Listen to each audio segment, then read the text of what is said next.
That's a novel way of choosing whose turn it is. But whose turn for what? That's impressive. That's really impressive. Working out is obviously easy in a weightless environment. Let's see you try that on Earth. Not so easy, but I guess that's the difference between mass and weight. You might think this has something to do with weight. Well, you're nearly right. Not just weight though, but mass.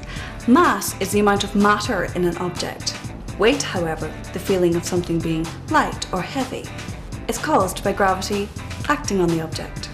Pedro and Alexander are floating in the ISS. Because gravity has no effect, they feel weightless, even though their mass is the same as it is on Earth.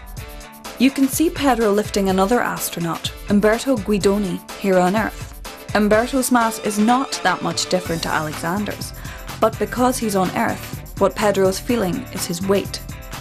So, how does mass come into the second law?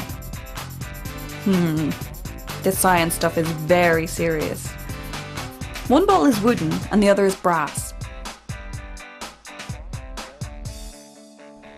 This time we have 3 balls. We're adding a ping pong ball. You can see here that things with more mass move more slowly. The second law says there's a connection between force, mass, and acceleration. So, if you apply the same force to objects of different mass, they will accelerate differently.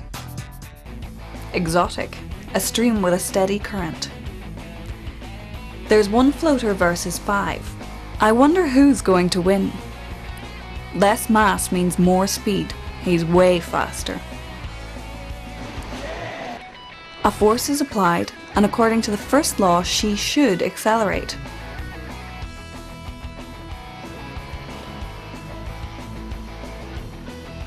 Okay, we add a heavy bag and she seems slower, plus she hasn't travelled as far.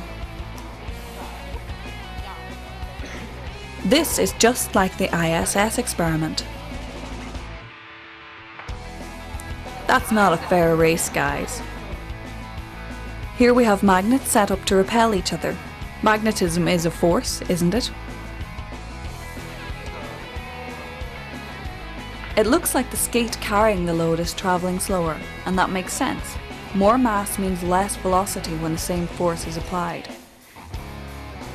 So, Newton's second law states that force is proportional to mass and acceleration. So the greater the mass, the slower an object will accelerate when the same force is applied. Pedro blows the balls with the same breath, but their different masses mean they move at different speeds. Newton's second law is easier to demonstrate on the ISS, but here on Earth there are other factors to complicate things. You might be thinking that the single one will land first. In the other experiments, the lighter object travelled faster, but they land at exactly the same time. We've got a crumpled page and a regular page. They've got the same mass and they're dropped from the same height, so they should land at the same time, right? But no. One of these factors is friction. Friction is the resistance between surfaces as objects move against each other. It causes objects to slow down or stop. If there was no friction, they would keep going. This complicates proofs of Newton's laws, especially because different surfaces create different types of friction. This is why we skate faster on the ice or in a smooth corridor. So, what about the papers? Was there friction acting there? Well, there was friction between the objects and the air. It was due to friction that the flat page landed after the crumpled page. The flat paper has a greater surface area and is slowed down because it experiences more air resistance. If this experiment were conducted in a vacuum, the 2 pages would land at the same time. But why did the sack of apples land at the same time as the single apple? Well, that's down to a unique feature of gravity. The sack of apples with a greater mass and the single apple with less mass are both attracted by Earth's gravity. But gravity pulls more on the sack of apples than on the single apple. But if something has a greater mass, it needs a greater force to accelerate, right?